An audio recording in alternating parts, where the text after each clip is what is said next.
L'ouragan Fiona a atteint les côtes canadiennes, ce samedi 24 septembre dans la matinée. Les météorologistes redoutent un événement historique en raison des rafales et des fortes pluies.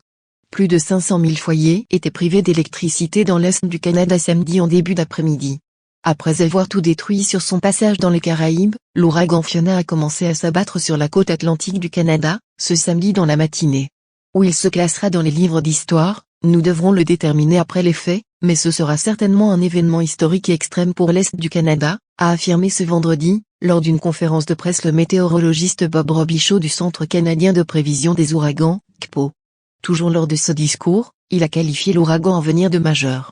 Après avoir tout détruit sur son passage dans les Caraïbes, l'ouragan Fiona a commencé à s'abattre sur la côte atlantique du Canada, ce samedi dans la matinée.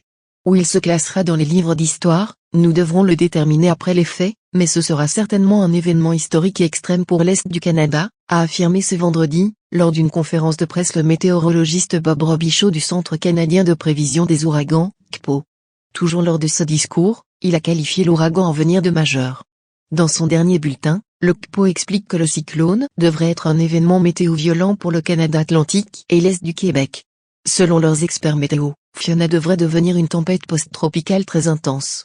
Dès 8 heures ce matin, ils annonçaient que l'ouragan allait bientôt toucher terre dans la province de Nouvelle-Écosse, à l'est du pays, avec des vents supérieurs à 144 km/h. Des impacts importants sont probables compte tenu des vents violents, de l'onde de tempête et des fortes pluies, selon le NHC. Selon les dernières mises à jour du CPO, l'ouragan continue d'avancer vers le nord-est à une vitesse de 65 km/h. Les autorités de la province de Nouvelle-Écosse, à l'extrémité orientale du Canada, ont émis une alerte aux coupures de courant.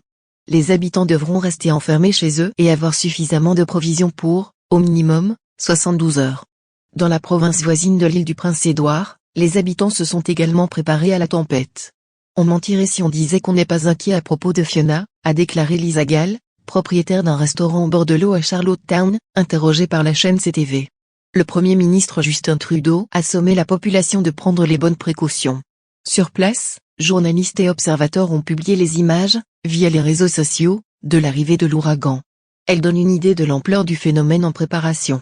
Avec des rafales à 160 km/h, Fiona était passée, ce vendredi 23 septembre, en catégorie 4 sur l'échelle de Saffir-Simpson qui en compte 4. Au large des Bermudes, le cyclone a semé la destruction dans les Caraïbes où aucune victime ni dégâts majeurs n'a toutefois été constaté.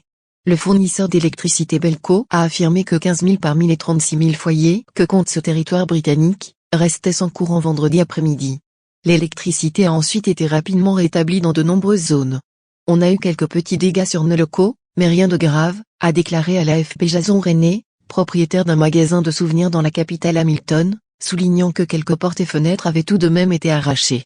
À ce jour, Fiona a provoqué la mort de 4 personnes à Porto Rico, d'une en Guadeloupe, France et 2 en République dominicaine.